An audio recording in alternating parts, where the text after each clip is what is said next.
Hi, welcome. I'm Executive Chef Justin Woodard, work for Genuine Concepts. Hi, my name is Donald Hawk. I'm the sous chef at the Gladly. My name is Justin Beckett, and I'm the chef at Beckett's Table and Southern Rail Restaurant here in Phoenix, Arizona. Hi, my name is Rochelle. I'm the executive chef at Fat Ox here in Scottsdale.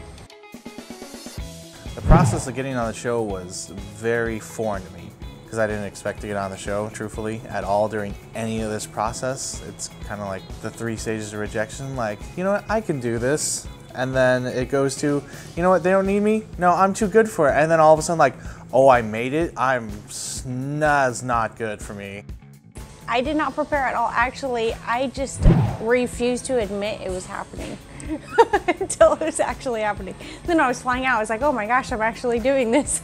From there, it was a long, kind of drawn-out process of interviews, Skype interviews, in-person interviews, screenings, and then finally the invitation to come to New York.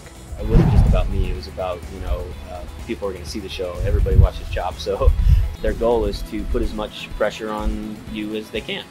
And in hopes that you'll either break or mess up or, just rise and do your best. So your day starts very early in the morning. You have to meet at a McDonald's at 6 a.m. I would say the most surprising thing is the hurry up and wait. I was nervous because they give you so little details about things. They say, show up at this place at this time wearing this with these knives.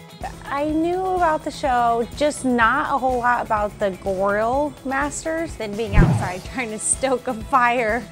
And then it being on a farm, like if there was an animal that made noise, cut. Okay, try it again.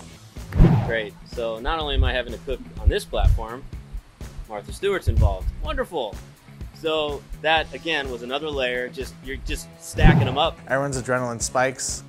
I got pork on my episode, and by the time I got pork, I was doing fish only for a year. So it was not my specialty. It was not my specialty at the time, and I even said, do you guys have tuna? I was a little surprised when I found out that it was sandwich theme. And, I love sandwiches, I really do. But in hindsight, I kind of wish I had an opportunity to cook a wider range of food, if you will, besides just food between 2 slices of bread.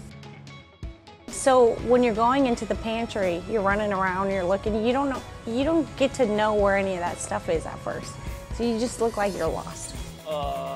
What am I doing? What am I doing? What am I doing? What am I doing?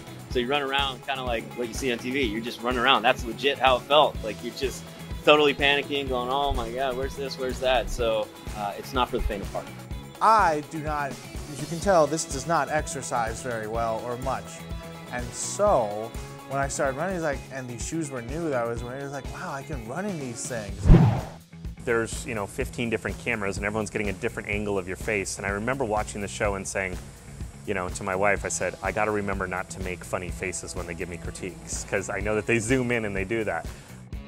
I think the hardest part was not actually what they were saying, but more that you have to stare at them for so long. You have to sit there and stare into their eyes. So Ted actually pulled us aside and he said, a little trick is stare in the middle of their forehead, not into their eyes, and it's a lot less uncomfortable.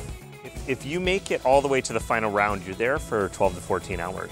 I'm not afraid of working those hours. I often do that in the restaurant. But the demand emotionally, I think, is what really taxes you. The hardest part, I would say, is, I have a good internal kitchen clock, but that clock, 20 minutes, it feels like 5. From a corporate chef to a sous chef to a chef de cuisine or anyone in between, it's not an easy job being a chef.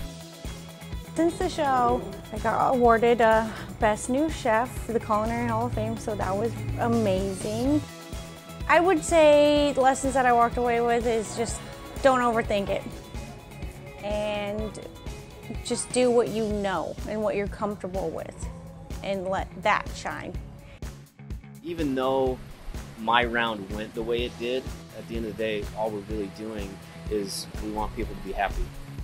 We're providing a service. We want people to leave with a smile on their face and, that dish was great. Just create those memories. I tell people all the time, the easy part of the show was actually cooking the food. I think one of the most challenging parts was just kind of like getting rid of all the jitters and just doing what what I do. You know, I cook.